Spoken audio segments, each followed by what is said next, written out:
Good morning, good afternoon, good evening, depending on where you are in the world today. Thank you so much for joining us for this CSW 69 Beijing plus 30 parallel event, Challenging Violence Against Women from Religious Minorities, Centering the Voices of Young FoRB Defenders. My name is Ashrina Abraham, and I'm a FoRB advocate for Assyrians in Iraq and Syria, and I'm so honored to moderate this important discussion today. Before we begin, I'd like to first invite Viviana to speak and provide guidance on Spanish-speaking interpretation for those who need it. Buenos días para todos y para todas. Bueno, muy bienvenidas todas las personas de América Latina. Para que puedan acceder a la interpretación en español, por favor, observen la parte inferior de la ventana de Zoom y allí encontrarán un globito que dice Interpretation. Si dan clic allí, encontrarán que dice Spanish allí podrán acceder a la interpretación en español. Entonces es simple, solamente dan clic en el globito y eligen Spanish. Thanks, Ashrina. Thank you so much, Viviana. This year marks the 30th anniversary of the Beijing Platform for Action, a landmark framework that has driven progress towards gender equality and women's rights worldwide. As we reflect on this milestone, it is essential to recognize that women's rights from religious minorities still face unique challenges, including targeted violence and systemic discrimination. This discussion will explore how freedom of religion or belief, FoRB, can be a vital tool in addressing these challenges and ensuring that young defenders have the support and platforms needed to drive change. Before we continue, I want to express our deep gratitude to our esteemed co-sponsors at the UN Mission of Norway, First Freedom Foundation, FoRB Women's Alliance, and Web Platform for Dialogue. These organizations are at the forefront of advancing FoRB and gender equality, ensuring that the voices of women from religious minorities are centered in global conversations and policy actions. We deeply appreciate their support in making today's event possible. To set the stage for our discussion, I am honored to introduce Elisa Chavez from the Norwegian Ministry of Foreign Affairs. She will share her insights on the role of FoRB in advancing gender equality and reflect on the significance of the Beijing Platform for Action's 30th anniversary. Thank you for being here today, Elisa. The floor is yours. Thank you so much. I would like to welcome all of you to this side event on challenging violence against women from religious minorities and centering the voices of young FoRB defenders. My name is Elisa Chavez, and I am a senior advisor in the section on human rights, democracy, and gender equality with the Norwegian Ministry of Foreign Affairs. The Norwegian MFA, through our delegation at the UN in New York, are delighted to co-sponsor this parallel event in the margins of the 69th session of the Commission on the Status of Women. As you are all aware, we are also importantly marking the 30th anniversary of the Beijing Platform for Action, to which we seek to reaffirm a global commitment to gender equality. Today's theme reminds us of the disproportionate impact on women when targeted for different kinds of violence and discrimination because of their religious or ethnic identity. It also reminds us of the disproportionate impact on women when it comes to violations of their right to freedom of religion or belief, and especially if they belong to a minority group. We often hear narratives that religion is seen as a barrier to women's rights. And although it is legitimate that religious actors can be gatekeepers for gender equality, it is also very important to acknowledge cases which religious actors can be champions for change when it comes to empowering women and girls. And especially if they are allies to ensure that she, in any given context, is able to freely exercise her religion or belief, free from coercion or discrimination based either on her gender or religious or belief identity. Freedom of religion or belief, or FoRB for short, deals with human beings as holders of profound and identity-shaping convictions. And without acknowledging this important dimension, of human life, human rights would fail to do justice to the complexity of the human condition, meaning that a human rights advocacy without FoRB would be incomplete. And as the Beijing Platform so clearly reminds us, human rights are women's rights, and women's rights are human rights. FoRB is a woman's rights. FoRB further nuances the discourse of religion as only a negative factor for achieving gender equality, because it also considers the positive aspects of religion for championing women's human rights. FoRB can provide us with a rights-based approach when religion is weaponized against gender equality. A better understanding of the synergies between FoRB and women's right to equality is a thematic intersection which Norway has supported for several years to facilitate more research, more awareness, and more conceptual knowledge around how these two rights relate to one another in accordance with international standards of human rights. An intersectional approach to achieving gender equality has been a priority for Norway's foreign policy and international partnerships. And we firmly believe that an intersectional approach will be the most successful strategy to achieving gender equality for the diverse group that women are. And one of the important intersectional approaches to supporting initiatives of gender equality is women's freedom of religion or belief. Research informs us that people who identify with a religion or belief are in a vast global majority. And the gender disaggregated data depicts an image in which women are then overrepresented as a specific segment of the world's religious population. Nonetheless, we see a need for a more gender-inclusive approach to FoRB advocacy, as well as a stronger consideration of FoRB in initiatives for gender equality. Actors championing women's right to FoRB are still few and far in between. And it is women belonging to religious or belief minority groups who least benefits from this. But I am delighted that this event, with the distinguished organizers, co-sponsors, speakers, and participants, is now breaking this tradition by creating platforms to highlight the role of freedom of religion or belief in advancing gender equality. I am also very pleased to see the recognition of value that young FoRB defenders bring to this conversation. Younger generations have a unique perspective on the challenges to fulfillment of their human rights. And perhaps more than ever so, with the rapid development of technology and increasing trends of bringing human rights violations from the offline to the online spheres, not to mention the unique new challenges we see to human rights because of the mainstreaming of public participation on digital platforms. So I'm really looking forward to hearing and learning from all of you later today. Advancing gender equality for religious minorities is more important than ever. Thank you.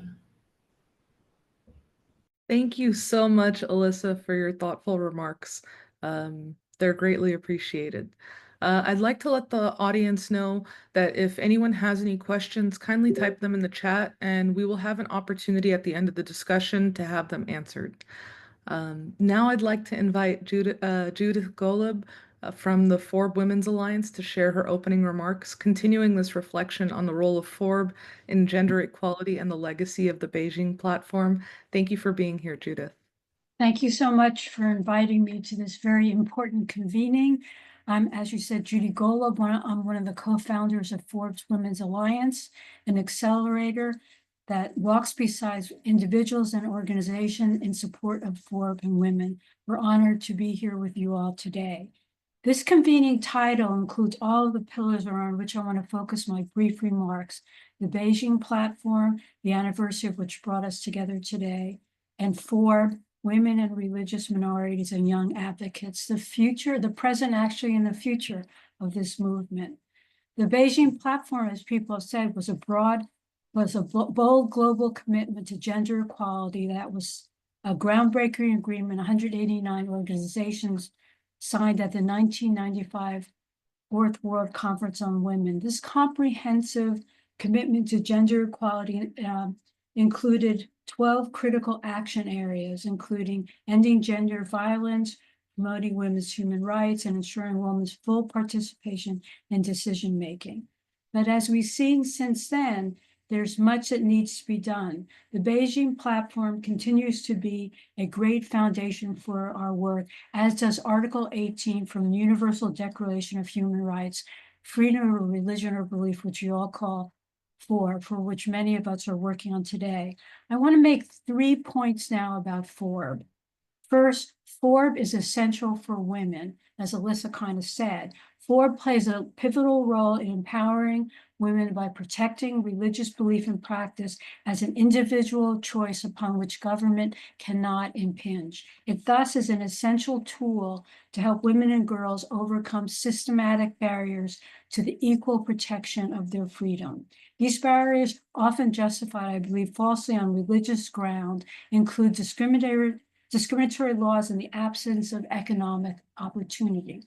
They include limited educational attainment, limited access to healthcare, economic, social, and cultural participation, and limited political involvement, and underrepresentation in political decision-making. However, as a core human right, FoRB never legitimately can be used to limit other human rights or justify harmful practices. 2, there needs to be more recognition of the role FoRB can, does, and should play. Too often, its positive use and potential have been obscured by the misconception that religion is a tool used only to control and repress people, especially women. In fact, FoRB, properly used and understood, expands the space for preventing harmful practices against women and girls by creating, in its very essence, networks for support and advocacy. Full respect for FoRB enables women and girls to interpret and publicly express their own beliefs and challenge religious justifications for violations of their human rights. 3, there is limited recognition that women, despite compound vulnerabilities and barriers, have accomplished a great deal. Women often are communities leaders that have made a real difference when they're not excluded from power structures, are able to participate in analyzing problems and addressing issues, and have the authority to propose and implement solutions. Simply put, communities benefit when women are at the table. Thus, while we must focus on challenging violence against women along with other barriers, we also must focus on recognizing, creating, and advancing opportunities for women from religious communities, as well as those from dissenting majority communities. Let me turn now to why a focus on women is so necessary. Think about it. Women account for over half of the world's populations, 80% of whom live in countries that violate people's FoRB rights. So in other words, empowering women is not a minority issue. Second, dictators, autocrats, violent non-state actors, and others understand that if they want to seek and maintain and acquire power, they must hold women, they must repress women, because women, girls hold their communities past, present, and future. They thus use all their tools at their disposal to repress women and girls, whether it is policing the amount of hair they show, how they educate themselves and their children, whom they marry, or regulate their activities, even in the private as well as public spheres. Governmental interference in religious freedom of women often is systematic, ongoing, and egregious. Yet despite these barriers, as I said before, women have accomplished a great deal to advance FoRB and improve their lives and that of communities. Think what they could do, women could do with FoRB freedom. I finally wanted to end with what I've learned from women, FoRB leaders, and community leaders and young activists. They have taught me 4 things, more than 4 things, but I'll mention 4 things here. It is important to courageously and creatively challenge norms, policies, and practices that stand in the way of women achieving their FoRB agency. 2, everyone must be part of the solution. Women and young advocates especially must be adequately resourced and given legal guarantees at the local, national, international levels. Men are also needed allies in this effort. 3, advocates want training in areas including messaging, fundraising, and advocacy in the media, grassroots, and in government. Finally, collaborations need to take place between individuals and organizations working on FoRB and those working in other areas, be it healthcare, be it development, be it human rights. Such collaborations are both a means and an ends, helping us to not only more authentically promote religious freedom, but also better identify points of unity for our advocacy. So I'm excited for this convening today. I think we'll learn a whole lot. I know there's much we need to do, and so let's do it together. Thank you again. Thank you so much, Judith. These were very important points that are critical for the advancement of FoRB. And thank you to our opening speakers for laying the foundation for today's discussion.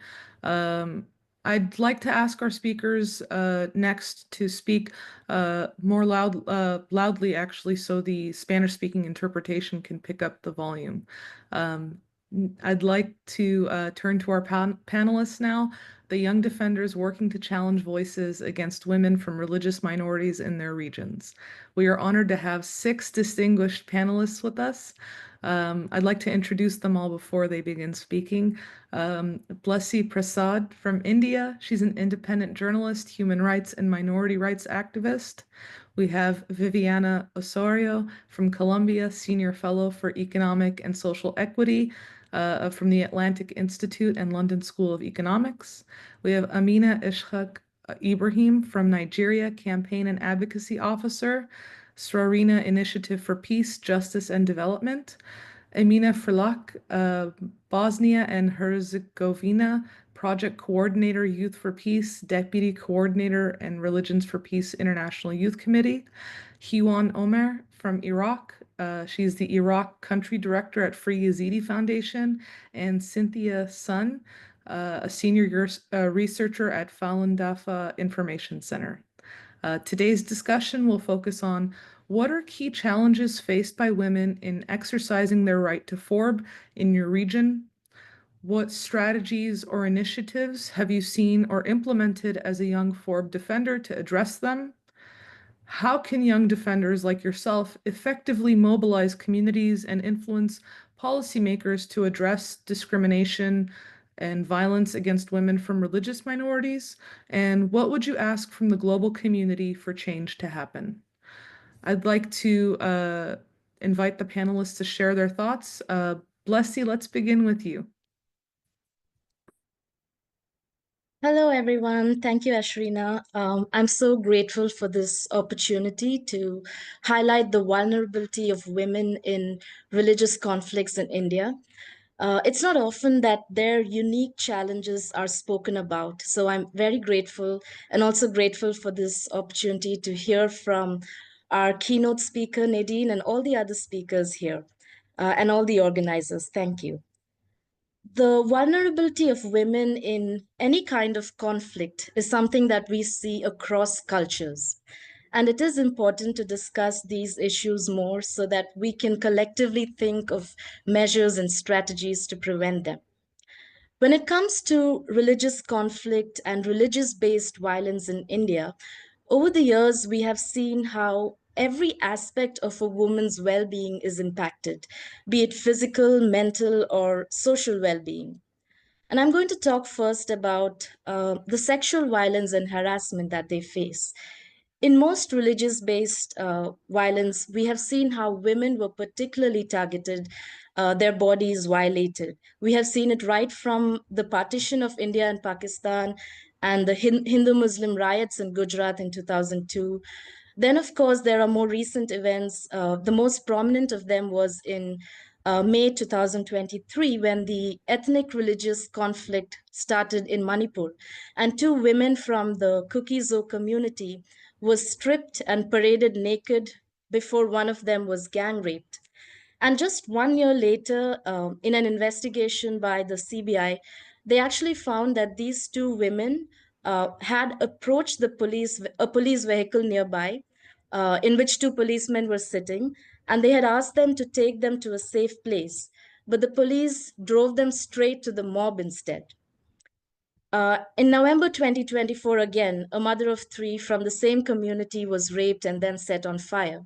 And we've seen the same pattern repeat in instances of religious persecution across the country. There have been a lot of instances where church services or Christian prayer meetings are disrupted by huge mobs who go on to vandalize the church property and attack people. And women are often physically violated in these attacks. Even in the recent genocide threat against Christians in Chhattisgarh, some of you may be aware of that, the threat was specifically to rape and violate the Christian women in these villages. And because of the intervention of several leaders and the support of the international community, the rally was not carried out. But many young girls had already fled their villages, and it cost them a lot as they were in the midst of writing their public exams. So, in a nutshell, we see a pattern of using rape as a form of punishment or revenge. When two communities are in conflict and when one wants to punish the other, they go for their women. And the sad thing is that there is still so much shame that a rape victim has to bear in India. Families don't want to talk about it, they don't want to report it, and it also affects their prospects of marriage. The second challenge that women in religious conflicts face is the lack of access to basic needs in healthcare. If you take the ongoing conflict in Manipur again, as far as I know, there are at least 30,000 women in 30,000 people in relief camps in Churchandpur region alone. And there are many more in other relief camps across the state.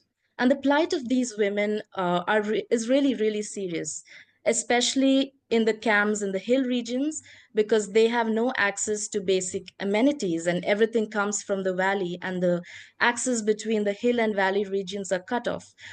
So especially for pregnant women and nursing mothers, it's really difficult because they're not able to get nutrients like folic acid that's necessary for the growth of their child. The nursing mothers are not able to get proper food and can't feed their infants, and they can't even get access to formula. And there are so many gynecological needs and no proper access to healthcare. Talking about access to provisions, I'd also like to highlight some unique challenges in India.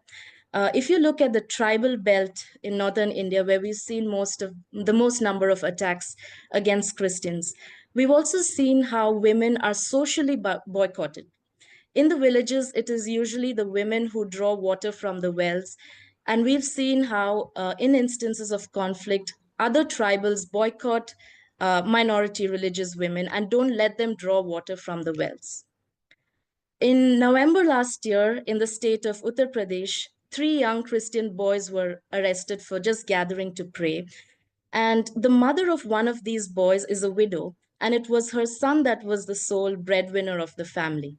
So after his arrest, she couldn't manage to pay the bills, and her landlord asked her to vacate the house. Another pastor's wife was arrested in the same state last year, and he's still in prison. His wife, who was pregnant at that time, had to go through the entire pregnancy without his support financially, physically, and emotionally. One more challenge I want to quickly highlight, particularly with regard to the Muslim women in India, is the lack of access to education in communal conflicts. We've seen a series of events in the last few years where colleges and schools are preventing Muslim girls from wearing the hijab and thereby forcing them to choose between their faith and their education. And it's a very, very difficult place to be in. I spoke to so many girls who had to stop their education abruptly because their faith wouldn't allow them to not wear the hijab. And others had to compromise their faith to be able to study. And this is something that's really worrisome because there are studies which show that Muslims are at the bottom rung of the economic ladder in India. And within the Muslim community, the women obviously are lesser educated. And we need to be working on empowering this community, especially the Muslim women, by making education affordable and conducive for them, not adding more roadblocks. And the last thing I want to highlight is the harassment of women human rights defenders who report on religious conflicts. There's this famous journalist Rana Ayub who exposed the role of PM Modi in the Gujarat riots, and ever since then she's been targeted by extremist Hindutva groups. A few months ago, there was an X account that published her personal number on their account and asked all their followers to harass her. And immediately she started getting all kinds of inappropriate, explicit, vile messages and videos and death threats, hundreds of them for the entire day. And it affected her so much that when I called her up, she said she was in therapy.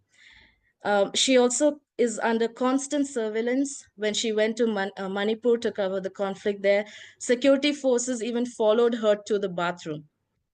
So these are some of the ways that women are particularly affected in religious conflicts in India. I don't think I have the time to go into positive examples of how to counter this, but there are several good examples. And if anyone wants to know about it, please feel free to reach out. Thank you so much for sharing, Blessy. I really hope people are encouraged to reach out to you and learn more. Viviana, we'd love to hear from you next.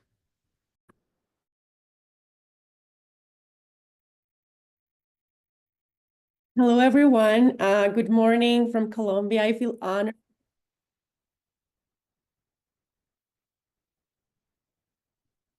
I feel honored to be here to share some insights from the Latin American region. Although I'll be doing my presentation in English, I want to acknowledge the participation of my folks from Latin America. Freedom of religion or belief is a fundamental right, yet for many women, especially indigenous women, women in conflict zones, and those from religious minorities, this right is frequently violated. Many women in the region suffer discrimination, persecution, forced displacement, and gender-based violence simply for their faith. And these violations are not just about restricting religious practices, they also reinforce broader patterns of gender-based discrimination, violence, and marginalization. This discussion is urgent because it is about ensuring for all, and that also includes women's rights to live free from fear, coercion, and violence. Today, I want to highlight the landscape of religious freedom for women in Latin America, the challenges they face, and importantly, the opportunities and the strategies to protect and promote their rights. Whether women belong to religious minorities, exercise their religious or civic leadership, or refuse to participate in imposed beliefs, they face severe repercussions. According to a report issued by Open Doors, religious persecution in Latin America affects men, women differently, with specific impacts on women's religious freedom.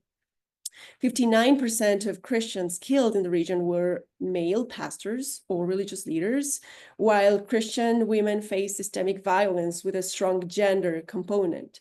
Actually, 90% of cases of violence against Christian women in the region include sexual violence, abductions, human trafficking, or forced marriages. Following this report, religious persecution in Latin America has a strong gender component. Actually, in Mexico, girls from Christian families are specifically targeted by criminal organizations, with at least 60% of kidnapped girls ending up in sexual exploitation or as tool to punish religious leaders. For indigenous women, the situation is even more complex. Women who choose to exercise their religious freedom face multiple forms of discrimination and violence due to the intersection of gender, ethnicity, and faith. In some indigenous communities in Colombia, women who convert to Christianity are expelled from their lands for refusing to participate in traditional rituals.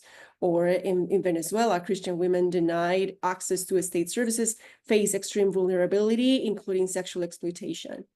In Nicaragua, 70% of Christian women engaged in leadership activities have faced harassment, threats, or arbitrary detentions.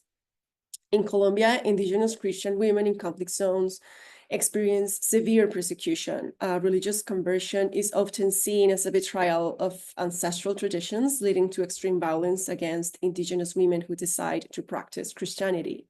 In Colombia's Cauca region, evangelical indigenous women have been displaced both for their faith and for challenging gender norms by assuming leadership roles. In Chiapas, Mexico, Protestant indigenous women face violent expulsions, yet unlike men, they often lack legal recognition as landowners, leaving them without any formal claim to return. Displacement further exposes these women to trafficking, forced labor, and gender-based violence, making the right to religious freedom an even greater challenge. These cases are not isolated. They reflect systemic discrimination on the grounds of religion and gender, intertwined with broader social exclusion. While discussions on religious freedom often focus on state policies and legal frameworks, we must recognize that women experience specific and disproportionate impacts of FoRB violations. So what can be done to protect and promote the religious freedom of women in Latin America? Well, firstly, it is very important to strengthening women's leadership in FoRB and their engagement in its promotion. Women's leadership in religious communities must be recognized and supported, as it helps challenge gender stereotypes and strengthens the role of religious actors in civic life. In Colombia, religious freedom committees have become spaces where women religious leaders and advocates collaborate with the state institutions to advance FoRB policies. With over 350 committees nationwide, these platforms are creating real change. A key figure in this development, for instance, is Sister Maria Luisa Piraquive, whose leadership has played a decisive role in shaping religious freedom policies that include women. Secondly, applying an intersectional approach to FoRB policies, and this is something that Elisa mentioned at the beginning. It is very important that FoRB policies address the specific and disproportionate impact that religious freedom violations have on women and girls, and that FoRB policies are sensitive, responsive, and transformative of women's life.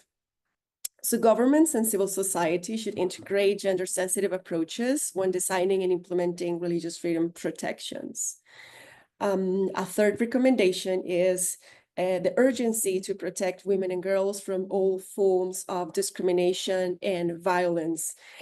Community-based protection initiatives and faith-based organizations must be strengthened to promote women's security and well-being. A couple of successful examples are in Cauca and Nariño in Colombia, networks of Christian women work to mediate conflicts and support victims of violence. In Brazil and Guatemala, religious organizations run rescue and reintegration programs for women who have been victims of trafficking due to their faith.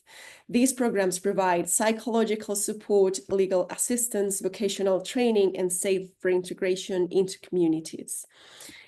A fourth recommendation is the importance of promoting cross-movement dialogue and collaboration, considering the interdependence between women's rights and FoRB, as well as the interconnection with other forms of exclusion, connecting different movements to shape common agendas is key. For instance, making alliances with women's rights organizations for promoting women's leadership, or with indigenous movements to include FoRB as part of their demands for land rights. An example of this is the Chimpu Warmi Network in Oruro, Bolivia, with their communities tackling land dispossession and deep affectations to their religious freedom. They have built alliances not only with the indigenous movements across Latin America, but also with broader human rights organizations and movements. The leadership of Toribia Lero, an Aymara leader, for instance, who is now a congresswoman of Bolivia, is a remarkable example of the importance of solidarity and of the importance of women's leadership for transforming this reality. Final recommendation is the importance of strengthening the inter-American human rights system for protecting FoRB in connection to women's rights and to strengthening the interdependence of FoRB with broader human rights. The Inter-American Commission of Human Rights has made a great progress in recognizing religious freedom from a gender perspective, but more must be done. The Commission should develop thematic reports specifically addressing the religious freedom of women, particularly in minority communities. The Inter-American Court of Human Rights also must further advance jurisprudence by explicitly recognizing cases where FoRB violations intersect with gender-based violence and land dispossession, particularly affecting Indigenous and Afro-descendant women. So, as a conclusion, religious freedom cannot be truly guaranteed if women are excluded, persecuted, or silenced. The intersection of gender and religion must be at the heart of policies aimed at protecting religious minorities and promoting gender equality. Women's voices, leadership, and security must be at the center of FoRB advocacy, not as an afterthought, but as a necessity. The stories we are sharing today are not just statistics. They represent real women, real communities, and real struggles.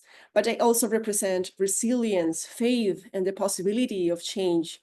The role that each of you are playing is of immense importance for FoRB as a condition to accelerate women's rights in the law and in practice. Thank you very much. Thank you so much for that, Viviana. Next, I'd like to welcome Amina Ishaq on her thoughts. Thank you, Ashu. Hello, everyone. It's an honor to be here.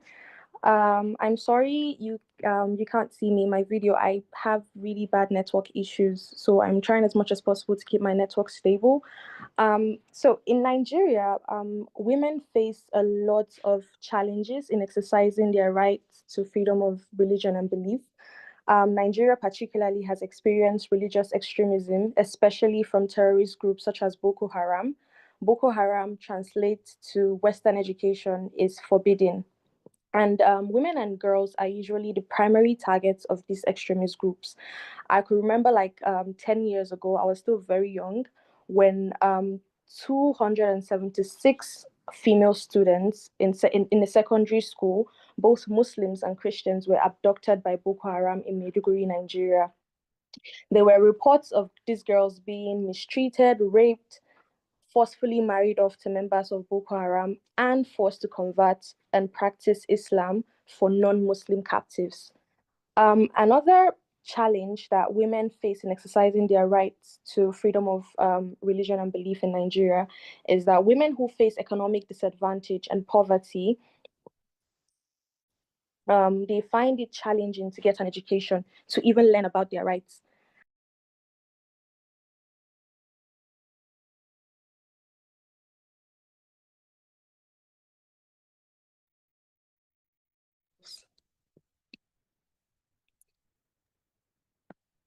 Can you hear me?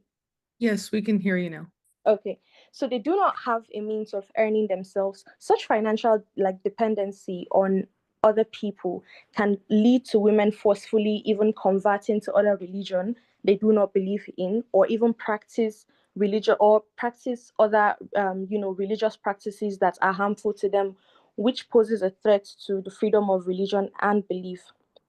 Africa basically is known to be a home to diverse religious groups. In Nigeria, they are mostly Muslims, Christians, and indigenous religions predominantly.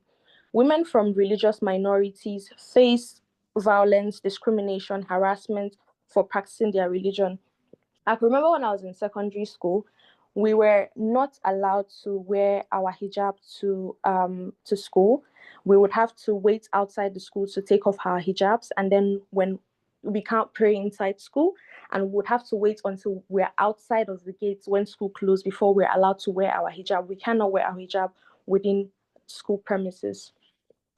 So how can young defenders effectively mobilize communities and influence policymakers to address discrimination and violence against women from religious minorities? I believe that through educational campaigns, we can use social media, we can, organize webinars, workshops, community forums to educate community members on the forms of discrimination and violence that affects women from religious minorities. We can also leverage on the use of storytelling by telling the unique stories and experiences of women who have faced discrimination or violence. We can also create partnership and collaboration with non-governmental organizations that work on women's rights, religious freedoms, and minority rights. These organizations usually have expertise, resources, and networks that amplifies the voices of women. Another thing that I and other FoRB advocates have done in Nigeria is we have collaborated with our local media, that's TV and radio, and we've been able to organize programs online where we invite different stakeholders such as religious leaders, women who have experienced any form of violence and discrimination, with FoRB defenders to discuss issues affecting women in religious minorities. Young FoRB defenders can also monitor the implementation of policies and laws that aim at addressing violence and discrimination. We can hold policymakers accountable by tracking the progress of implementation of policies and call for continued action using the media platforms that are available to us.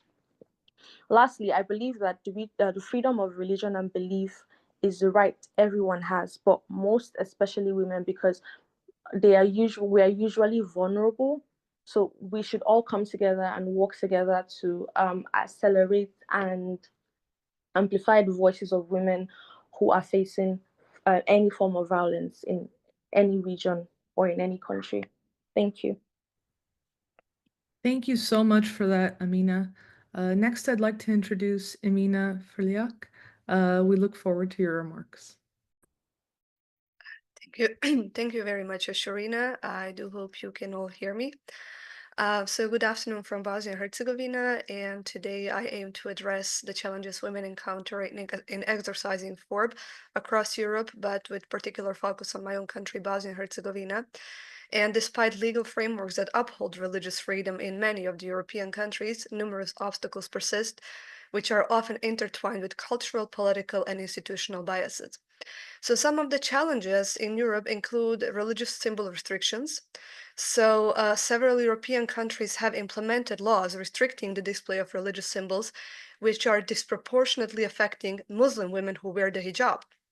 For example, the French approach to secularism, which emphasizes a strict separation of religion from public life, has led to challenges for women, particularly Muslim in this case, in exercising their FoRB. They passed the ban on religious symbols in public schools in 2004 and the ban on face coverings in 2010. While French law tends to view secularism as an absolute principle, it does not always take into account the intersectional nature of discrimination that women may face, discrimination that combines both religious and gender factors. Similar bans and challenges are present in Denmark. Another challenge is also employment discrimination. Women expressing their religious beliefs openly often face employment challenges. There is a notable case which involves a Christian influencer in the UK who was dismissed from a Catholic school due to her views on traditional marriage, highlighting tensions between personal beliefs and institutional policies. And the court in UK actually backed school's decision on firing the teacher over Instagram posts. And now in Bosnia and Herzegovina, the intersection of gender and religious freedom presents unique challenges. We also have institutional bans on religious symbols, so public institutions, including judiciary, police, and armed forces, enforce bans on visible religious symbols. And these policies predominantly affect Muslim women who wear hijab in Bosnia, limiting their employment opportunities in these sectors. There is a notable case of the soldier Emila Mujanovic in the armed forces of Bosnia and Herzegovina, who chose to wear the hijab in line with the Islamic faith, and this decision led to disciplinary actions, including suspension and relocation. She challenged these measures, arguing that the ban on religious symbols infringe her rights to religious expression and non-discrimination. However, in July 2024, the Constitutional Court in Bosnia and Herzegovina upheld the ban, emphasizing the necessity of maintaining state neutrality in public institutions. So the Mujanovic case actually underscores the concept of intersectional discrimination, where policies, even though they look neutral on the surface, actually disproportionately impact specific groups. In this case, it was a Muslim woman, while female soldiers were permitted to maintain beards for religious reasons. Women like Mujanovic were prohibited from wearing the hijab, highlighting a gender disparity in the application of religious expression policies. The challenges faced by women in exercising their right to FoRB in Europe, and specifically in my country, reflect a complex interplay of legal, cultural, and institutional factors. Addressing these issues necessitates a nuanced understanding of intersectional discrimination and a commitment to policies that uphold religious freedom without perpetrating gender biases. So it is imperative that we create environments where all individuals can freely exercise their religious beliefs without fear of discrimination or reprisal. As a young FoRB defender, I have worked through Youth for Peace and Religions for Peace to address challenges, particularly those faced by women. So our approach focuses on education, on raising awareness, and also on countering hate speech. We developed ABC of Hate Speech and FoRB, an educational tool that helps young people to recognize and counter religious discrimination. Through workshops and also interfaith dialogue, we promote religious literacy and mutual understanding, while we try to reduce biases that are often restricting women's religious freedom. So women face unique barriers in exercising FoRB, especially regarding religious attire restrictions. So our initiatives empower women as advocates for their rights. We also raise awareness of gender discrimination in FoRB policies, and also we engage male allies in supporting religious freedom for all. Hate speech, which is especially present online, also threatens religious freedom. So our response includes social media campaigns, which are challenging religious intolerance, and also workshops, which are equipping young people to counter hate speech and uphold FoRB effectively. So here I would like to say that addressing FoRB challenges requires policy advocacy, requires education, but it also requires interfaith cooperation. So I urge the global community to prioritize gender-sensitive FoRB policies, ensuring that women can freely express their beliefs without discrimination. Thank you very much. Thank you so much, Amina. I'd like to kindly invite Hiwan to share her perspective. Thank you very much, Ashurina. Good afternoon from Iraq. As colleagues also mentioned, I think when we talk about the issues that women face, it's pretty much like interconnected, what women pretty much facing around the globe, and it's ongoing thing despite also ongoing talking around it and how to find a solution to these issues. With regard to the issues that women minority faces in accessing their rights to FoRB, specifically in Iraq, I think pretty much it's, as colleagues also mentioned, it's related to the gender discrimination, first of being women, and second also for being a minority. These challenges are related to gender discrimination, cultural traditions, and also national policies and legal system that exists in the country. So it's both challenges from both sides when it comes to women, from the tradition and norms that are from there, and also from the legal system. And this vulnerables women at any levels. And with the situation that happened like 10 years ago, with the Yazidi community, for example, when ISIS attacked and the Yazidi community as a minority in Iraq, and that used women as a sex slave and selling them in markets in the 21st century, with other minority communities in Iraq, including Kakai, Shabak, Turkmen. So that gives us as this impression when women are marginalized, when there is no legal system that protects them, when there's no national policies that also they become a target at any extremist groups like ISIS to be targeted and use this to be double harmed. It's a genocide. You are harmed, and at the top of it, the use of rape, continuous rape, and forced marriage, and and all of that during the war, that you are already in a war and captivity and unknown places that you don't know where you are. So these are the issues our women are facing. I mean, specifically the Yazidi women who face, and also other minorities in the country. And unfortunately, that's something that's ongoing, because the laws that exist, for example, it's just on the paper. We don't see any actual implementation to protect the rights of women, to FoRB, and just as a human right for a woman to access, for example, whether it's job opportunity, whether it's equal rights to this job. For example, for minority women, and she wouldn't be able to get that job based on it's not based on the skills, but based on who you are, your religion, or your where you are coming from, what your status is there. And all of that needs to be changed. And also the system needs to be changed from the legal side. The laws need to be more in a way that to protect them, and also to be implemented. And also to not forget that also we need to have ongoing dialogue and coordination with the community, and outreach and engagement from the community level with the community, and talk about the rights of women, and how that when women are not getting the rights, and how that's not impacting only her as an individual, but the entire family, and how that family is shaping the society, and how that society is shaping the entire country.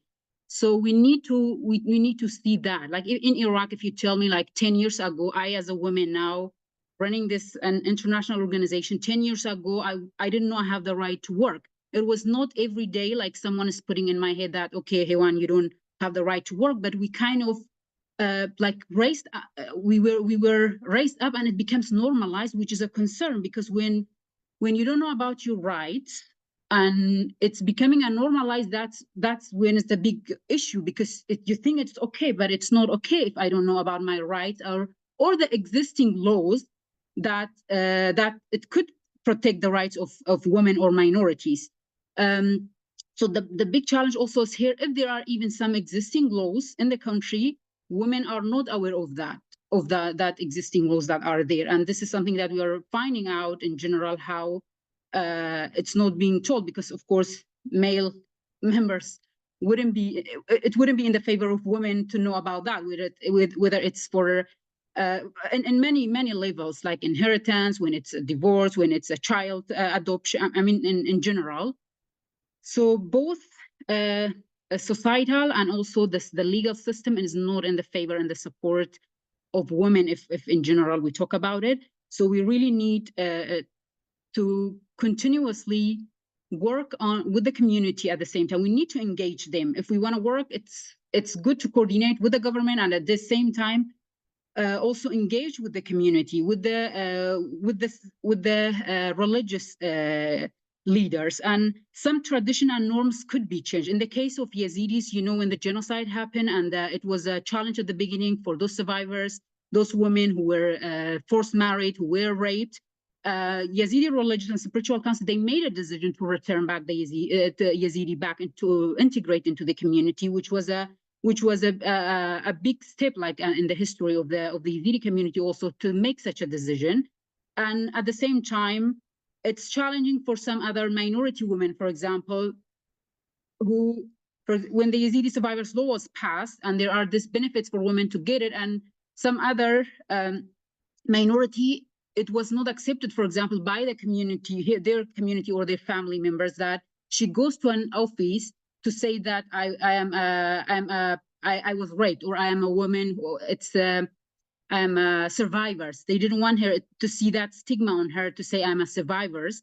So when we look into this, it's important that also sometimes we share these stories, that case studies, that, for example, this is what worked for the Yazidi youth, and how it helps to empower these women. And now many of the Yazidi survivors, as you all know, they are the one now speaking for the community and fighting for the rights of other survivors and other women. So when you give them these chances and power, they can do it.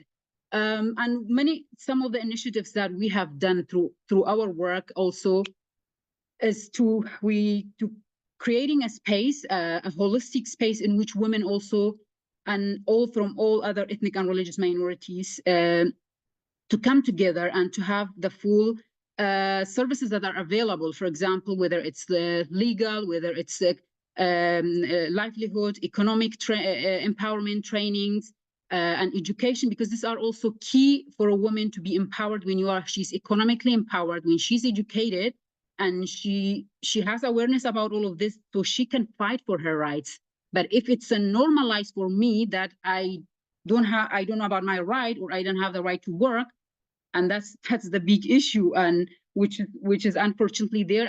But I can say, for example, in Iraq, there has been a shift when it comes to the rights of women, and there has been some shifts in that regard.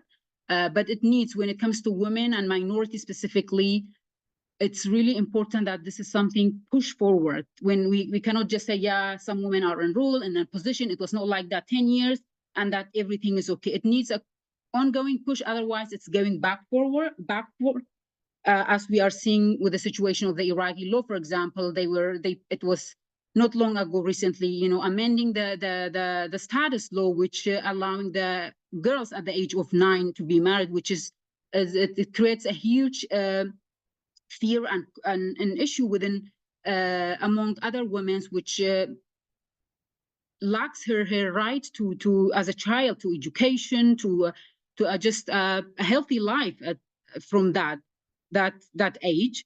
So we can say that it's going back forward if it's not ongoing support or push from the women themselves, because it's important that women also, that they are sharing the data, the reports on the table with the government. This is what we are facing. But we don't forget that we have to engage also and outreach with men too about that, for them to understand how, when women are not accessing their rights in all aspects, and how that's not only impacting that individual. They don't have to think that way. It's impacting the family, the society, and the entire country. So I think, yeah, in general, some of the recommendation will be, of course, to have ongoing dialogue, coordination, and communication from the community level on the rights of women, and at the same time the existing law, or amending this law that are there, or pushing on the real implementation of it, and at the same time to have like new laws that really protects them. Because always we talk about it, this is the challenge, it's there. When we look on the ground, why we don't see that actual shift. But to say that, it was raised with us, for example, when these survivors were not supported by the community members, for example, from other minorities, to go to the directory to say that I'm a survivor, she can make her file and get that reparations, which is her right after what happened, this law specifically for survivors.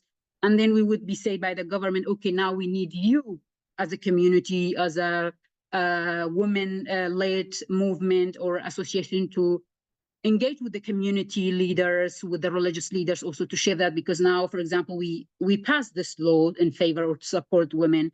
At the same time, now it's your work to now encourage or shift that in the community, to how to support that for women to participate. One thing I could say for the international community, it would be to specifically, I know around the globe, we know issues are there, and for women, issues are usually not very much put attention to, or maybe sometimes overlooked because of other big, whether economical, political, that are happening. But they have to really know that women's rights, it's the key. Without women's rights, there's no human rights. I think colleagues have mentioned this previously too. So they need to look into that in a way. At the same time, to prioritize kind of a support or program on an annual basis that's specifically for the women FoRB, specifically, not, for example, I'm having a project for a 6 month or a year. or I have another project that I'm integrating one activity into it, that this is for FoRB or for women rights or gender equality. We need to have a really specific, a strategic way for when it comes to supporting the women FoRBs and their rights and how to better support them. Thank you very much. Thank you so much, Yuan. Next, I'd like to introduce or welcome Cynthia. We look forward to hearing from you, Cynthia. Ladies, thank you so much for having me today. It's really such an honor to be here among all of the FoRB greats. And today I want to share both about the persecution of Falun Gong inside China and the threats faced by the community here in the US, as well as real solutions to address these challenges. To illustrate this, I want to begin by reading a death threat that my organization recently received for our advocacy and exposures of the Chinese Communist Party's human rights violations. The subject line, ironically, reads, "You will meet God." In the email, it includes a photo of a gun barrel, lists my name, and threatens my family. I'm not going to read the whole thing, but, quote, "Cynthia's son, as well as family members, all will be killed. I'm not kidding you." So for those who haven't heard about this, let me take a step back real quick and say that first, Falun Gong is a religious meditation rooted in the Buddhist tradition. In the simplest term, our faith cultivates truth, compassion, and tolerance. And just to give you a sense of the scale, millions of people in over 100 countries practice freely today. But in China, this religious community, including the women in this community, have been subjected to severe persecution by the CCP. And this summer will actually mark 26 years of that persecution.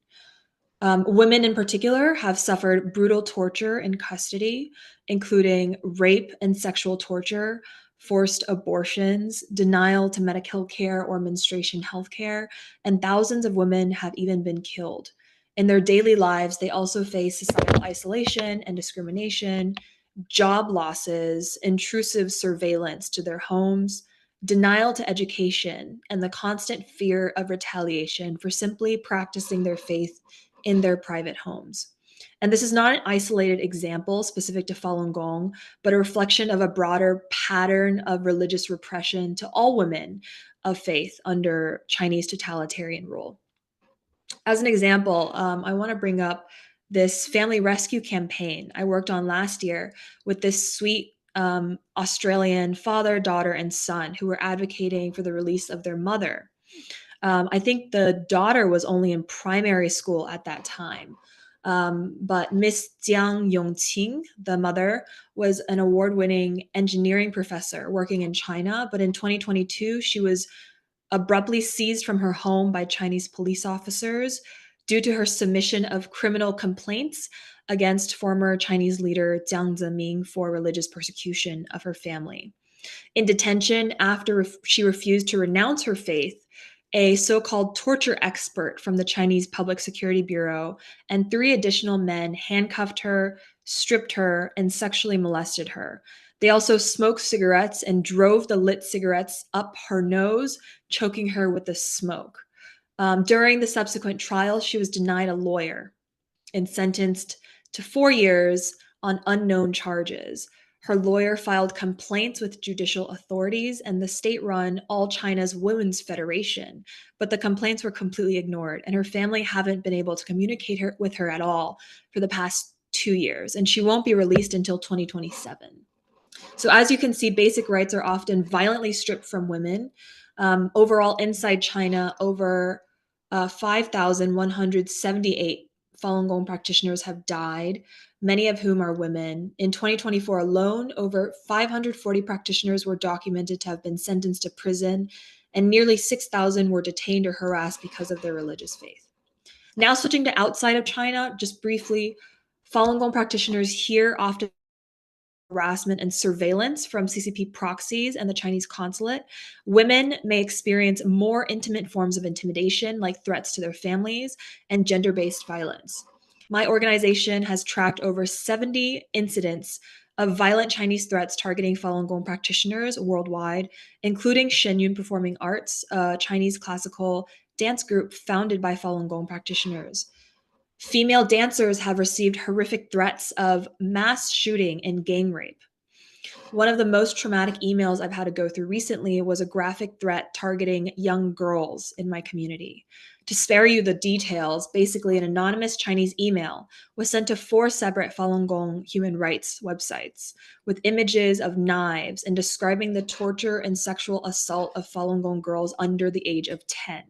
They also threatened to kidnap children in our community and throw them off of high buildings in New York. Yesterday, we documented an additional 80 Chinese bomb threats and death threats targeting the Taiwanese president and theaters for a documentary screening exposing rights violations of China, produced by a female Falun Gong producer. In response to these abuses, there's a surge in international support, and multiple Chinese agents have even been indicted and sentenced for assaulting, targeting, and sometimes stalking Falun Gong practitioners in the US. So the situation overall is very bleak, but there are real actionable items to address these challenges. First, like others have said, social media is a good start, but multi-faith alliances and civil society support to advocate for these women reaches further. For example, this month, the organization China Human Rights Defenders featured Ms. Jiang's case in their 2025 annual report. Second, if you see something, question it and dig deeper.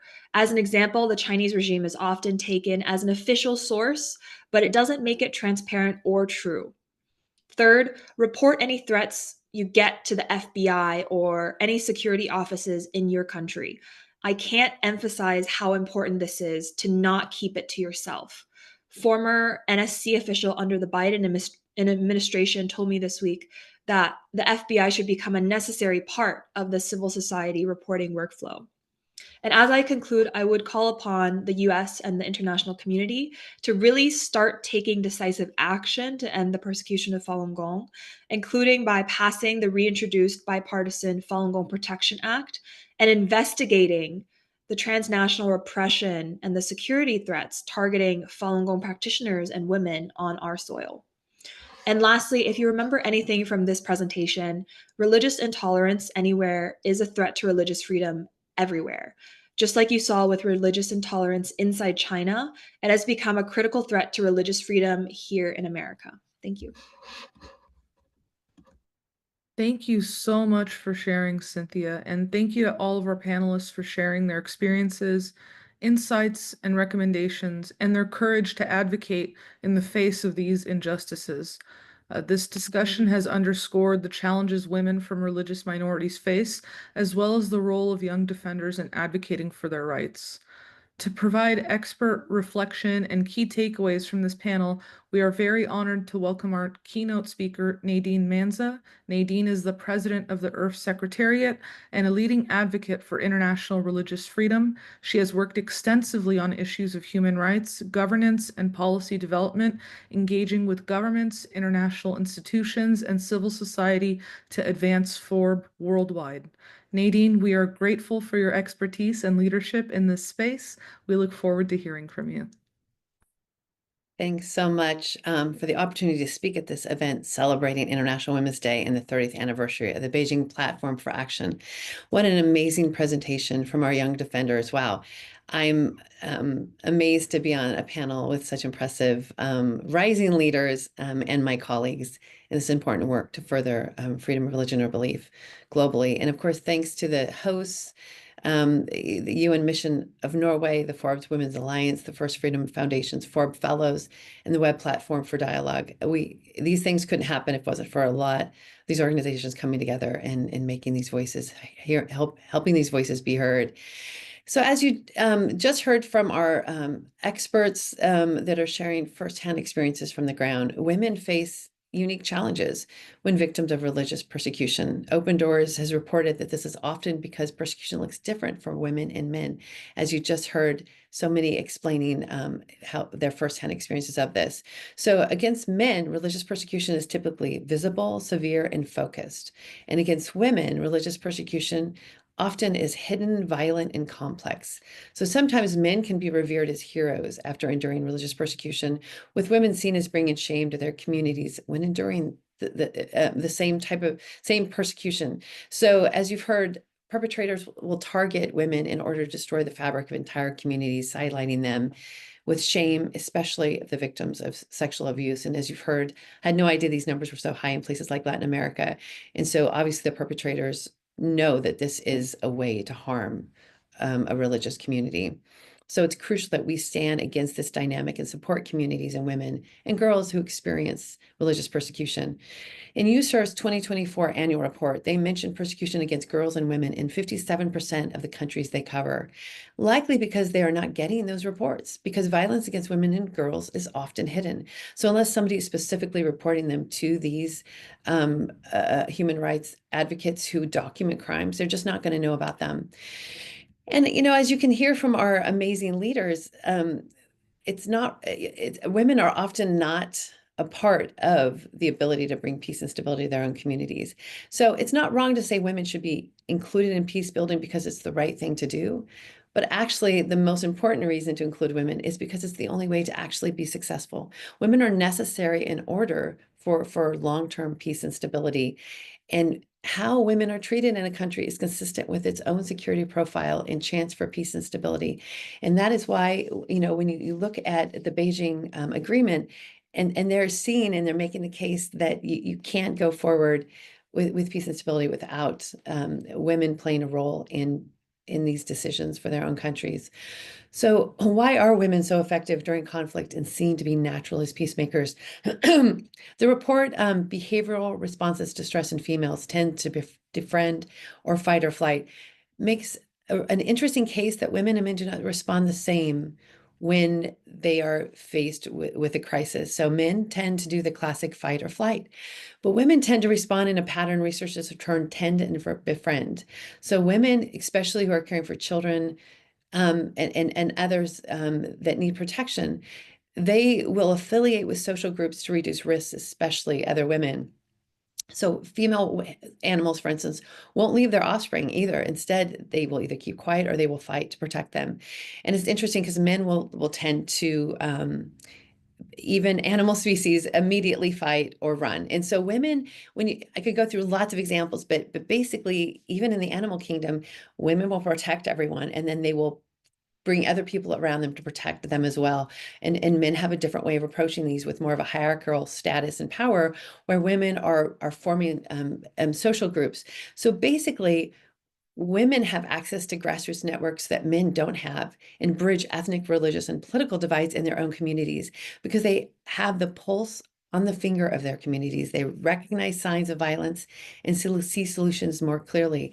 Yet only 9% of negotiations and 4% of signatories at official peace talks have included women.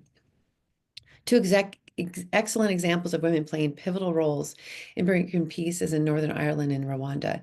In Northern Ireland between the 1960s and 90s, it was involved in violent struggle with shootings, bombings, assassinations, being divided along religious political lines, often called the Troubles. This centered around whether Northern Ireland would remain part of the United Kingdom. So while the men won the Nobel Peace Prize for the Belfast Agreement to bring peace between the British and Irish governments, if you read the stories of how it all played out, it really was women across the border. They started meeting well before the men started meeting, and they set the stage for what would become groundbreaking talks to bring peace to entire communities. In Rwanda, over the course of some 100 days, as I'm sure you all know, in 1994, members of the Hutu population planned the mass killing of the minority Tutsi population. And so it was a horrible genocide. As many as 2 million Rwandans fled the country. More 800,000 civilians were killed, primarily Tutsi, but also moderate Hutus. And afterwards, because most of those killed were men, or perpetrators who fled, the population left was 70% female. The women were forced to lead. Mothers took in orphan children, organized support for widows. Women moved from cleaning buildings to reconstructing them. And you saw this amazing transformation with 2/3 of the seats in parliament and 50% of the cabinet positions going to women. And also bringing this reconciliation where there was forgiveness towards all those that were involved in the community. And this was from both sides that were involved in the conflict. And so it ended up really bringing an unusual situation, one that we can really learn from. Dr. Valerie Hudson, who's a professor at Bush School of Government and Public Services, has done groundbreaking research on the security profile of a country, and she found that it's directly related to the treatment of women. And now it's not what we think. It's not female literacy, labor force participation. She found that it was really the political order was the sexual political order between men and women, particularly at the household level. So how does a woman have a say in getting married? How much does she have a say? How about property and inheritance rights? Are there inequalities in family law? What is the bride price, the dowry price? The relationship between men and women, basically women being treated subordinate as human beings in their own families. She calls the first sexual political order. And this actually doesn't just harm women's, but children and the entire societies. And she calls it a syndrome because it's a trap that actually brings instability to entire countries. So when a society that has subjugated women in the house, between in men and women, these you see it at the nation state level: poor health, food insecurity, low economic performance, rentierism, demographic woes, and lack of attention to even environmental security. So in other words, what you do to your women in your community is what you do to your nation state. You just stabilize societies by subjugating women. And it's really a trap because the security as you heard, I mean, Hewan was talking about in Iraq, the situation for women. When women do better, families do better, societies do better, security is better. It's all related in a way that oftentimes is dismissed because people will say, well, look at the way women and men are treated differently as being such a surface level issue. But actually, it goes to the very heart of what a society is. And if in fact we want peace and stability, which is what religious freedom is all about, right? It's about bringing peace and stability for communities so that everybody can live and follow their conscience, follow their religious beliefs, but also be treated as equal citizens. And only in a society where everyone is an equal citizen are we going to see the kind of peace and stability that we want for our own children. And it's really all related to how women are treated in their own communities. And so whenever we're able to tie this together and look at how each country, as we heard from our brilliant young scholars, each of their own countries should tell this own picture. And so how can we together be better advocates for FoRB? Well, part of it is being advocates for women to be treated as equal citizens along with all religious and ethnic communities in their in those countries. And I've been able to see some transformations in some of these bright spots when I travel. I mean, I've talked a lot about Northeast Syria, where half the leaders are women, and that transformation in how women went from being in a patriarchal society with male kin networks making all the decisions to now having an equal seat at the table has actually also transformed the religious freedom conditions.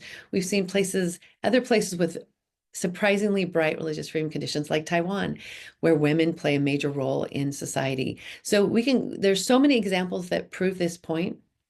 But I think today you saw from these young scholars themselves how in their own communities, rising the status of women also helps stand up for FoRB. And this is the way we can best work together to make sure that everyone has a right of freedom of religion belief for all people. So thanks so much for letting me be a part of this important event. I've been so impressed with everything I've learned today. Thank you so much, Nadine, for your valuable insights and reflections on women being key players, like you said, as natural peacemakers in society, despite the deeper injustices they face. Your perspective and points are so crucial as we work towards meaningful change. Now we'd like to open the floor for questions. If you have a question, please type it in the chat. We ask that you keep your questions concise and relevant so we can hear from as many participants as possible. And our first question is from Sheila. They ask, how can we integrate women's rights into FoRB in consideration of cultural practices?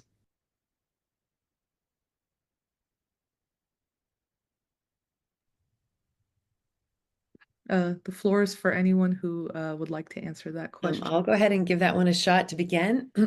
I've had the pleasure of spending a decent amount of time with women in Northeast Syria from Raqqa and Tabqa, Arab women that were able to see their communities go from a place where they had a guardian before ISIS, and then once ISIS came, it showed them that wasn't what their community, that wasn't what Islam taught them, that wasn't their faith.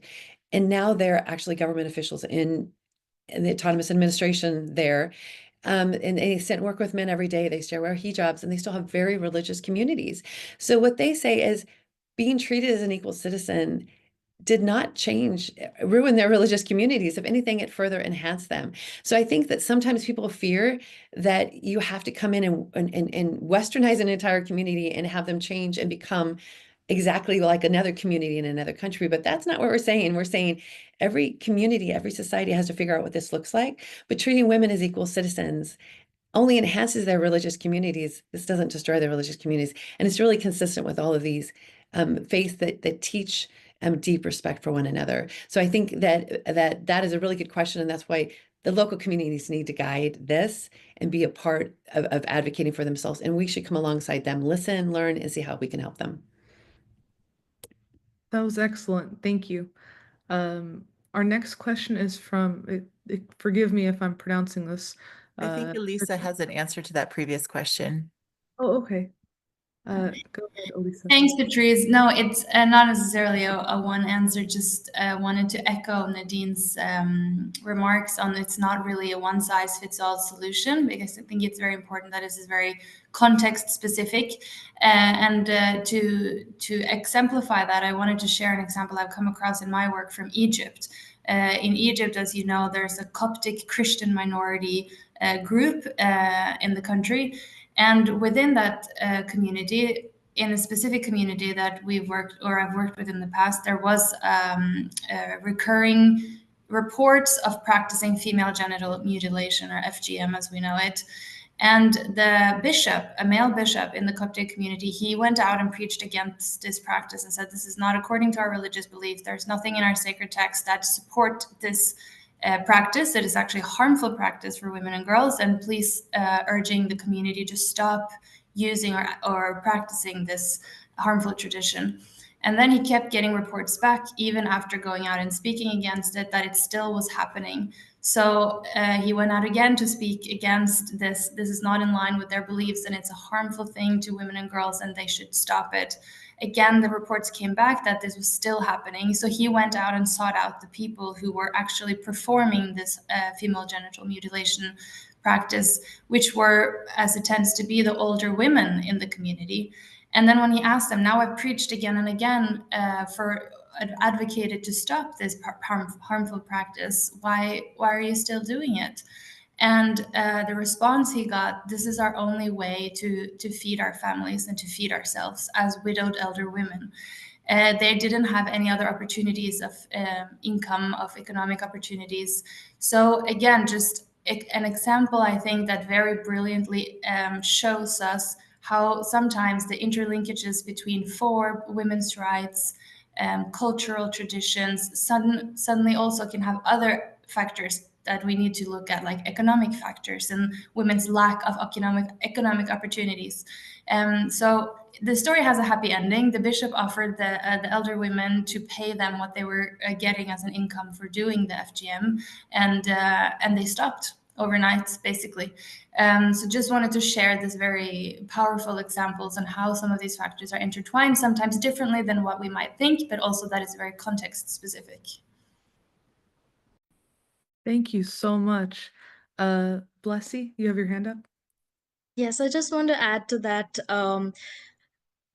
If in the context of India, it's still a very patriarchal society, and talking about culture and how we can incorporate women's rights and FoRB into it, I think there really needs to be a focus on grassroots level empowerment of women.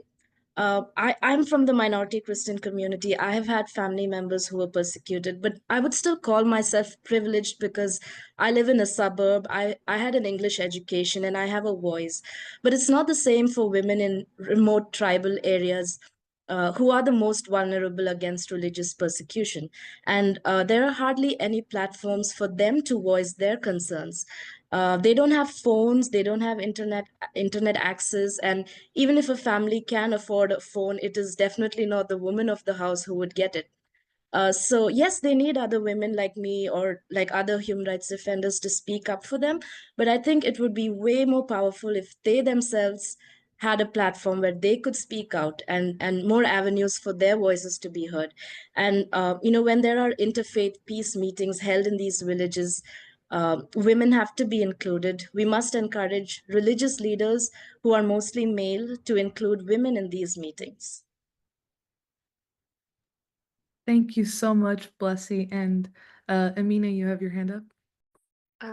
Thank you so much, Ashurina. So what I have seen in my own context, so in Bosnia and Herzegovina, we are still quite patriarchal society, even though when you live in Europe, people think that in Europe everything is much better, and it is much better than in some places. But still, coming from Bosnia and Herzegovina, that's another story comparing to other European countries. But what I have seen is a rise in women theologians who are interpreting the religious texts from different point of view, unlike this patriarchal male interpretations of everything inside the religious book, inside scriptures and holy books. So we have seen this, and this is happening a lot, and these women are more and more, I would say, active, and they are really they are really raising their voice, and now what is happening is that even male theologians are actually changing their approach. There is a specific thing with I'm coming from the Muslim community, so there is one specific. I'm sorry, I'm hearing interpretation for some reason here.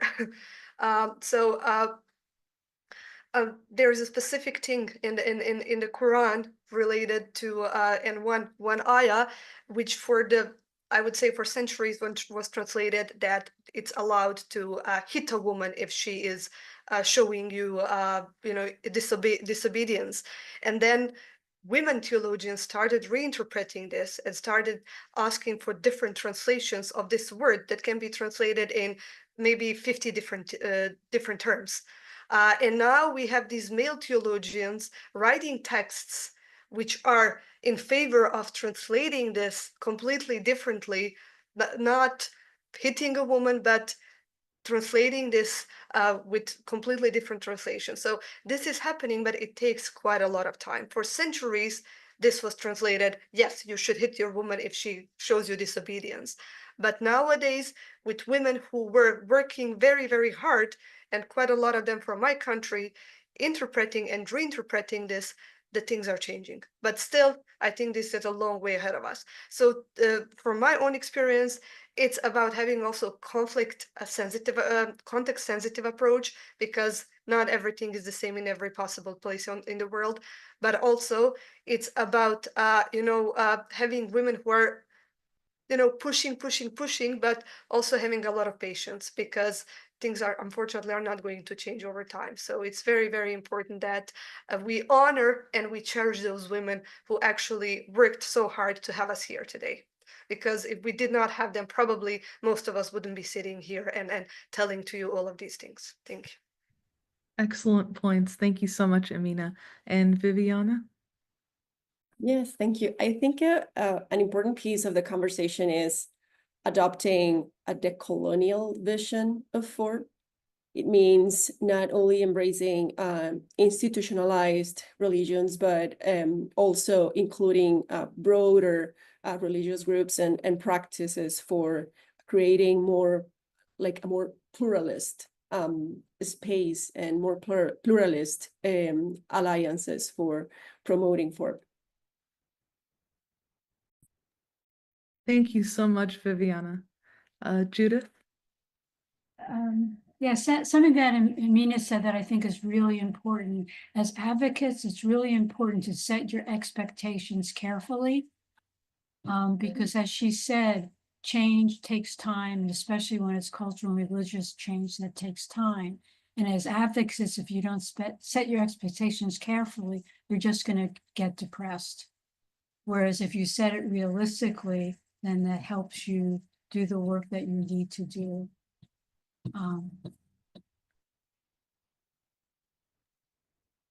That was excellent. Thank you so much, Judith. If anyone else would like to answer that question. If not, our next question is for Amina Ishaq. What progress, if any, has been made with the lawmakers to highlight the religious discrimination women face in Nigeria? Secondly, you mentioned working with the media. Is this with the state or national media or both? What impact has the media made on this pressing issue? I think Amina might have lost her internet connection. I've been trying to text her and she hasn't responded, and I don't see her here, so I'm sorry. Oh, okay. Thank you for letting me know. We can move on to the next question, and if she logs in, we'll be able I to. think maybe Judith can answer this question. Yeah, so it was a question about the media, and I'm going to go a little bit sideways. I work in the media. I think it's important to tell stories. You know, people get a lot of numbers, this and that, and people get numb by numbers. But stories and telling a narrative is so important to let people really understand what's going on and not to be dulled by all the things that are happening in the world. So I think being a good advocate, I think, is being a good storyteller. I love that response. It's very true. Thank you so much, Judith. Our next question is, how do different religious communities handle issues like forced marriages, female genital mutilation, and dress codes in relation to women's autonomy?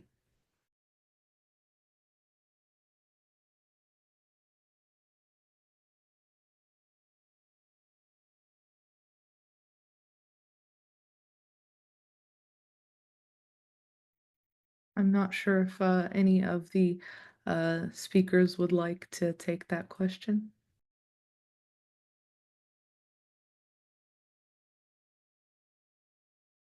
Could you repeat the question? Yes. They ask, how do different religious communities handle issues like forced marriages, female genital mutilation, and dress codes in relation to women's autonomy?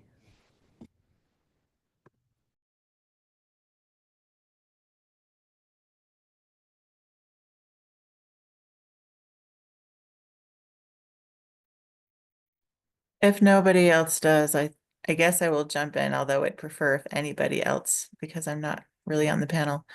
But something related to these issues that has really struck with me, particularly like issues of like forced marriage and also rape. Also, Blessy mentioned this earlier, is a lot of times we'll see situations where rape is used as a weapon, obviously, where people from one religion will rape someone from another religion as a weird type of conversion. And I've heard of instances where the community doesn't welcome them back. And obviously the rape in the first instance is shocking and heartbreaking. But when the woman's own community doesn't accept her back after that situation, to me that it somehow feels worse, because that's not worse, but I mean, they're not welcoming back their own. And so I think that these are two different facets of the issue to address, is to communicate the idea that women are not the ones who are damaged by these things. The perpetrators are the ones that have the sin or the guilt on them, and it's not the women. The women remain as as innocent, as pure as before. And so I think that challenging those kinds of stereotypes is an important component of these really difficult issues. That's an excellent response. It's like an additional layer of hurt when women are not accepted by their community after they face this type of violence. So thank you for that, Patrice. Our next question is, how can we better support women and young girls who are being discriminated against by other women and girls within their own communities for not following a particular religion that they are not a part of? Yeah, I just have a beautiful example to answer that question. There was this initiative by a woman human right defender. It's called in Hindi, it's called Mere Ghar Aake Dekho, which translated to English means visit my house, be my guest. And this initiative was intended to bring people from different religious communities, different ethnic communities together. And the whole idea was for someone to invite a person from another religion or caste or community to their house, have tea or dine with them, and get to know them better. And there have been over 1 lakh such visits that she was able to carry out, mostly in North India. But it was such an impressive feat, and it was mostly the women that were involved in this. Women from one community inviting women from another community to come to their house, to their most private part of their lives, get to know them, and see that they're not all that different. And also, before they can hear narratives of hate from the internet and from the media, get to know the person for who he or she really is. So I found that a very powerful initiative. Thank you so much. Judith? Yeah, I mean, that speaks to the importance of doing something, going beyond talk, but doing something at the local level that makes a difference. And so when you do something and you share something, that brings people together. You sort of know them a little bit more. And that works intersectionally too, when you're working in religious freedom, to work with someone with human rights, or someone in development, or someone in healthcare. When you work on a specific thing, very local, people get to know each other, people get to trust each other, and they're focusing on one thing. And over coffee, when they're talking about what their work is, they start talking about other things as well. Thank you so much.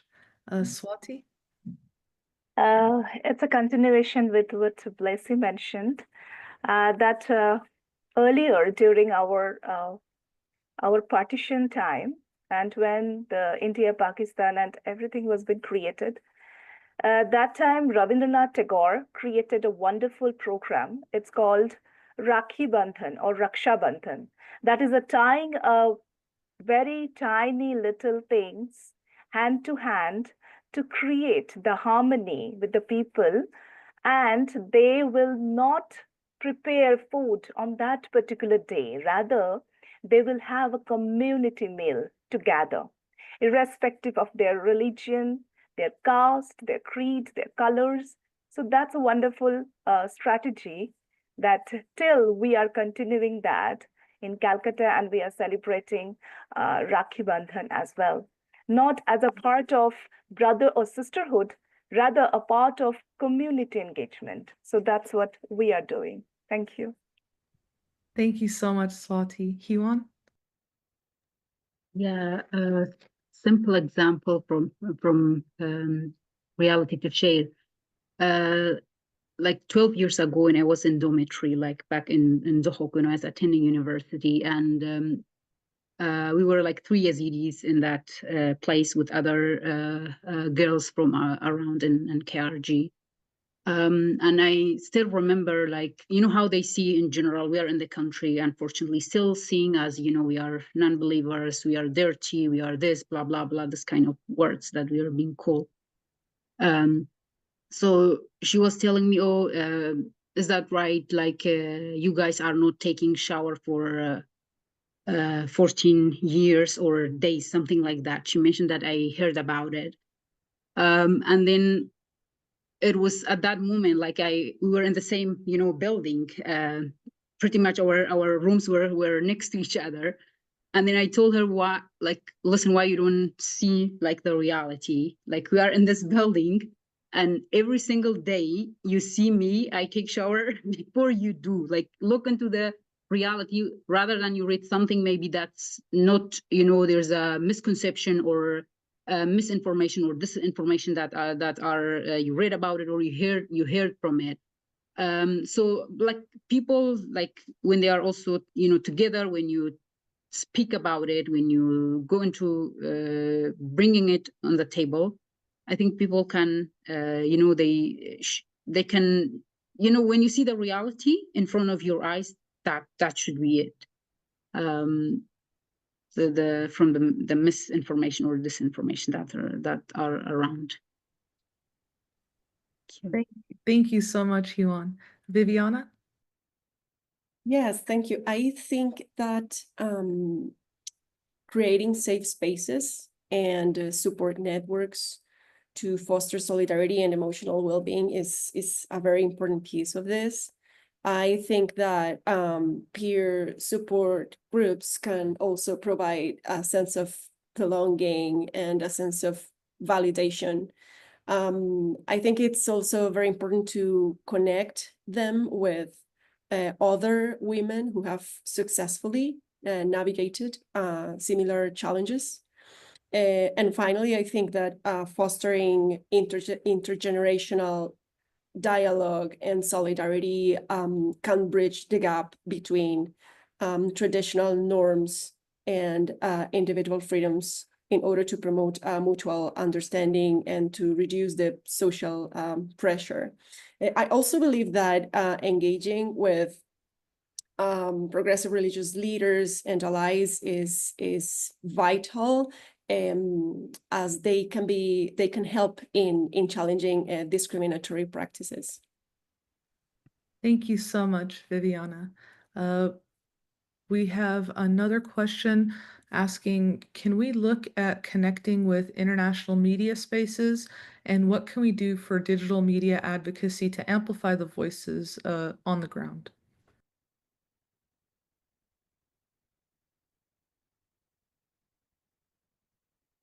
The floor is open for any of the speakers if they'd like to answer that.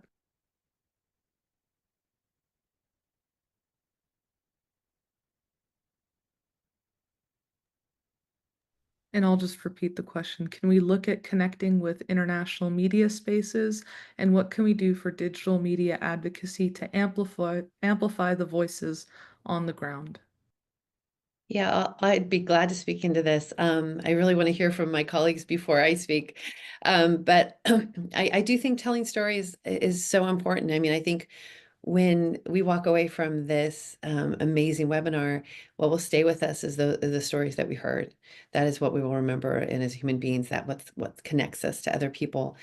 And that's why social media can be such an important tool to be able to share what persecution looks like. But as we've seen, it could also be a really bad place of disinformation. And so when we put it as a platform as this is where all good things happen, or this is where all truth is, it can go south pretty quickly, as we've seen. I mean, I have I was just in Bangladesh where I found out I had retweeted a video of violence that was years old from another country nearby. You just see, it's just so easy to think, oh, I'm sharing an important story, and so it can get a little messy, but I do think that that so much of, for instance, the international interest in Nigeria has been because of what people have seen being shared in these platforms and saying, why aren't governments acting on this? This is so infuriating. And so I do think it's a super important tool. And it's a good question. How do we do it more effectively? Patrice is an expert on helping get voices out. And I think that that's something that collectively we need to keep learning and growing, and how to better communicate what's happening on the ground and ways we can advocate together for those who are being persecuted, because this is certainly an important platform to do that. And of course, Judith is also an expert in the media space. So Judith, I'd love to hear your thoughts on it too. So you're absolutely right about stories. The challenge with the digital media space is the misinformation and disinformation on there, and how do you get rid of the clutter? It's interesting, if you look at the media environment, which is changing so rapidly, while social media is still very important, we're seeing that newsletters and old-fashioned email is coming back again as being an important source for information. So the media environment is very unstable, but I think if we can tell good stories on social media, but also understand that there's a shift going on, and right now it looks like it's going more toward newsletters, that could change in 6 months or a year, but be mobile and flexible about how we get out the information, and the information is most effective in the form of stories that lead somewhere. I also, just chiming in real quick, I also recommend if there's a newsletter you're already following, or an author that's covering like FoRB or dissent or any sort of women's rights, and you're interested in collaborating with them, most of them usually will have some sort of social media presence or some sort of online presence that you can contact them with. So I definitely recommend like either finding a mentor or offering like collaboration between people in this field, because there aren't that many of us, to be honest. It's not like, we're like millions of like people in STEM or like Silicon Valley or whatever. So just the people, I think the human resources that we have, we should use them wisely. And if there's anything that you see in the news, I really appreciate this person's work, I want to know how this person did it, or I want to collaborate with him on, women's rights in this particular region, then I definitely recommend just like send an email, DM them, and don't be afraid to send like a cold email. Thank you so much, Nadine, Judith, and Cynthia. Excellent points. Unfortunately, we don't have more time for questions, but I encourage the audience to reach out to the speakers through email or through social media to ask their questions. As we come to the conclusion of this event, we have the privilege of hearing closing remarks from two distinguished speakers who have been instrumental in advancing FoRB and gender equality. First, I'd like to invite Swati, KAICIID Fellow and Mentor at YWCA Web Platform for Dialogue, to share her reflections on today's discussion. Thank you so much, everyone, and my distinguished speakers today. It's a great opportunity to hear all of you, like all of your valuable comments, suggestions towards the amplifying the voices of the women, particularly in the space of FoRB, is very, very important. And as we are doing a parallel event with the CSW 69 event, which has been very, very relevant in the sphere of human rights advocacy, which is actually the women's rights advocacy as well, with the support of Norwegian Ministry of Foreign Affairs, emphasizing an intersectional approach. All my wonderful speakers stress with the urgency of collective action, alliances, and women's leadership in combating FoRB-related violence and discrimination. So this wonderful discussion very much underscores with the importance of government coordination, collaboration, but with also interfaith collaboration, and very, very with a layman understanding that how we can relate the grassroots level people with this bigger achievement to our use of social media in protecting FoRB, and also, as I mentioned earlier, again, amplifying women's voices worldwide without the barrier of nation, without the barrier of region. We have to do in a greater worldwide platform. Thank you so much. And I wish that this particular session will create immense awareness to the ground reality. Thank you. And yeah, Ashu. Thank you so much. I believe Viviana had an addition to make. Yes, thank you very much again to all the wonderful speakers that we have had today. So we would like to do a call to action. Today, in the context of CSW 69 and marking the 30th anniversary of the Beijing Declaration and Platform for Action, we call states to reinforce its Article 24th, which highlights the centrality of religious freedom for women's rights. We call on governments, religious leaders, and civil society actors to take decisive action in ensuring that women, particularly those from religious minorities, can fully exercise their rights without fear of discrimination, violence, or exclusion. In practice, this means taking all the necessary measures to end gender-based violence against women from religious minorities, addressing both gender and religious dimensions of violence, and ensuring protection and access to justice. Also, dismantle barriers to socioeconomic rights, such as education, employment, and social protections, and advance inclusive policies that guarantee equal opportunities. Also, strengthen women's leadership in FoRB policymaking while ensuring the protection of women religious leaders and women FoRB defenders. Integrate FoRB and women's rights in advancing SDGs by enabling, strengthening, and recognizing the vital role of women religious leaders and FoRB advocates in peace building, development, and human rights. We also call for the integration of an intersectional approach to FoRB, framing and promotion that is sensitive, responsive, and transformative of the lives of women, especially of those belonging to religious minorities. We can dismantle barriers, protect women from religious minorities, and support and encourage their leadership in promoting FoRB. Let's build cross-movement, interreligious, and intergenerational bridges, because all women deserve a world where, regardless of their faith, they can thrive and lead without any fear. Thank you very much to all of you for being here. Each of you is a key piece of this vision of change. Thank you so much, Viviana, and also Swati. To conclude, I'm honored to welcome Patrice Peterson, founder and president of the First Freedom Foundation, for our final remarks. Patrice, we appreciate your reflections as we close this discussion.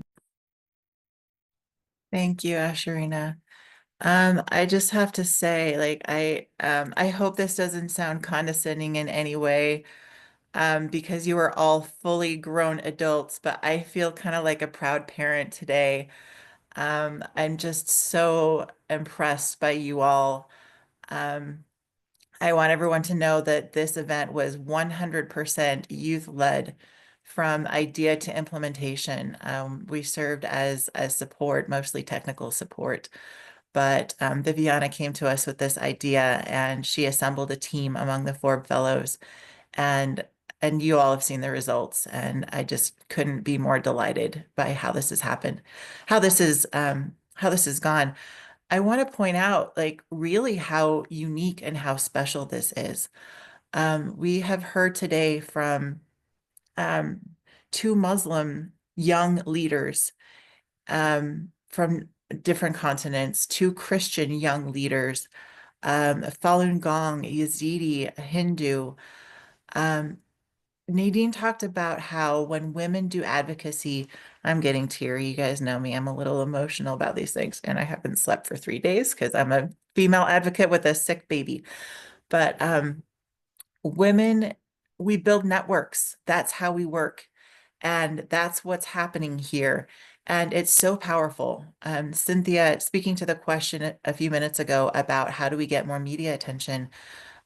So a reporter told Cynthia recently about an issue that she's advocating for the Falun Gong community. Well, it's such a niche issue. And that shows the problem. They didn't see the bigger picture. They didn't see what she said about how a religious freedom violation against anyone is a religious freedom violation against everybody. And so what we've done here today and talking about solutions is this is the solution.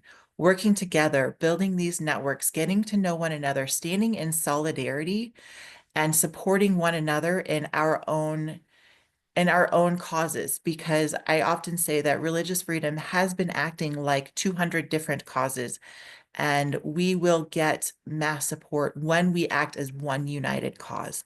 Like when we help people see that what's happening to the Falun Gong in China and to the Christians or the Muslims in India or to the Christians or the Muslims in Nigeria and all of your different contexts, how that affects us, how that affects everybody, that's when we will truly become powerful. And so I just want to say that I think that this is an amazing example of the direction that we need to go. And I'm just delighted. And by way of conclusion, we've heard some pretty difficult stories today. And that's part of this movement. We hear a lot of difficult stories every day.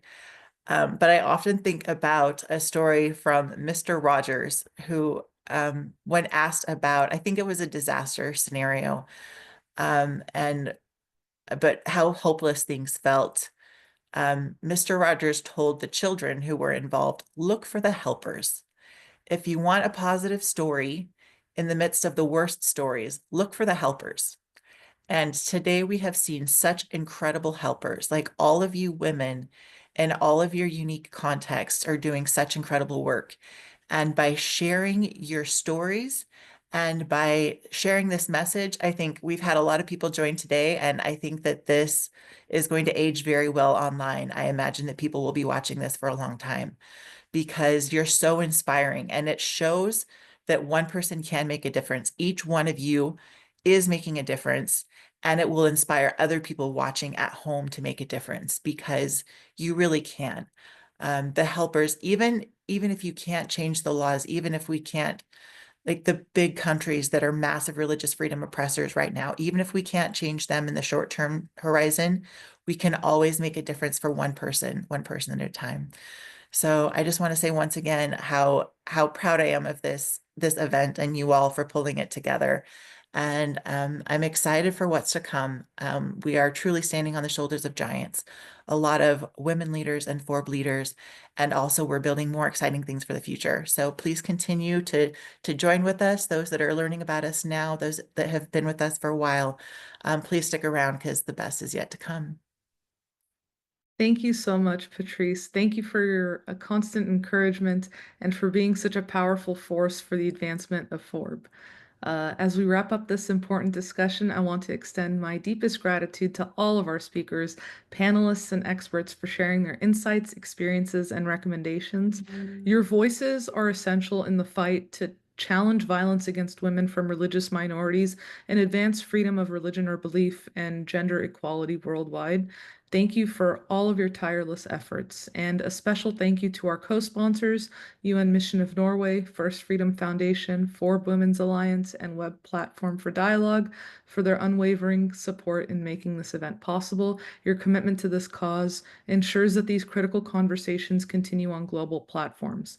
I'd like to also take a moment to sincerely thank our Spanish-speaking interpreter, Eric, for their invaluable contribution in making this discussion accessible to a wider audience. Your work is essential in ensuring that these conversations reach and include as many voices as possible. And to all of our attendees, thank you for being part of this dialogue. I encourage you to take what we've discussed today beyond this forum, whether through advocacy, policymaking, community action, or amplifying the voices of those affected. FoRB and gender equality are not just ideals, they are fundamental human rights that require our collective action. Let's continue to push for meaningful change and create spaces where women from religious minorities can live with dignity, freedom, and security. Thank you once again for being part of this discussion. We look forward to continuing this work together.